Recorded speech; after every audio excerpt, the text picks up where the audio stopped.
Greetings everyone, Brett here with Hammerhead Model Making with another 5-minute review. Today we're going to be looking at Eduard's MiG-21MF in 1/72 scale. This is the weekend edition kit, so it does not come with photo etch or masks, it's just the plastic kit. But that's alright.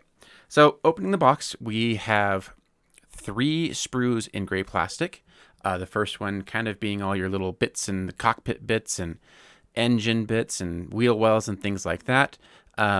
First impression is this is typical Eduard quality. Everything looks extremely nice and crisp. Really couldn't see any flash. I mean, look at the detail on the seat cushion there. Phenomenal. Next sprue has the fuselage bits, and you can see all the lovely riveting. And this is a surprisingly small aircraft, by the way. Really kind of caught me off guard. But just exquisite detail throughout, and then we get a full tray just for weapons. And the nose cone was knocked off in my kit, but not too much of a worry. Here's the clear parts. Very nice, very crisp and crystal clear. You do have different canopies for different versions, plus a instrument panel with detail, and then a blank instrument panel, obviously, for their Profi Pack editions. Instructions are rather thick, surprisingly, for this size kit. Decals come in 2 sheets. You get the main markings.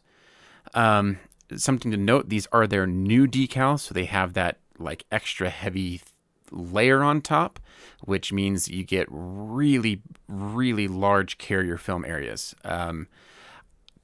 Gonna be honest here, I'm not a fan of their new decals. If you look at the stencils here, I mean, on top of just the fact that there's like 1,000 stencils, look how large the carrier film is. Not a fan. Not my favorite. These are kind of a letdown for me. Looking through the instruction book, however, again, typical Eduard quality. It's all pretty straightforward and logical, the way that everything's broken down and assembled, at least as far as I can tell. You do get separate parts for flaps and ailerons and things like that, so potential for posability there. Landing gear. You get options for the open or closed speed brake, the JATO rockets. One of the nice things it does to actually tell you to do the ejection seat at the end of the build. I kind of find that as a good thing. It just helps with masking and preventing something from getting broken. Here we have the final final pages. Here we have the weapons pylons going on. There's a lot of different weapon options in the kit, so it kind of gives you an idea of where those can all go. And then finally, we have markings options. We have Polish,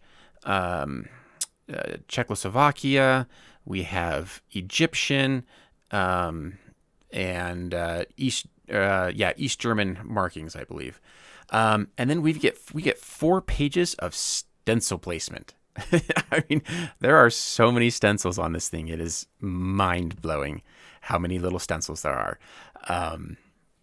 Here's some high-res pictures of the decals and the rest of the parts here. Like I said, not a huge fan of these decals. I mean, I'll use them because I really love that swordfish motif on that Polish MiG. That's what I will be building, and so I'm hoping they will turn out well. Detail on the kit is phenomenal. This is definitely Eduard's standard.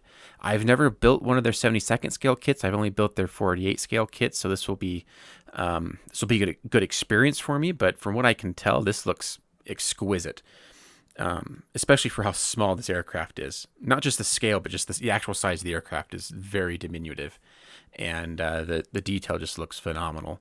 So really looking forward to building this one. I will probably be building this one in November 2022, and so you'll be able to see this one built up pretty soon here. So if I had to give this the overall ratings on this one, plastic quality, it's going to be obviously a 5 out of 5. The detail just looks amazing, and I can't find any fault in the actual mold quality itself. Decal quality, I'm giving it a 3 out of 5. Like I said, I don't like their new decals. I don't like how big the carrier film is surrounding the decals.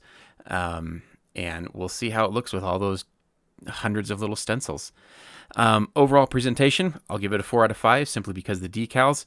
And but other than that, I think this looks like a great little kit, and I'm excited to get this one built. So thanks for watching, and stay tuned for my next video.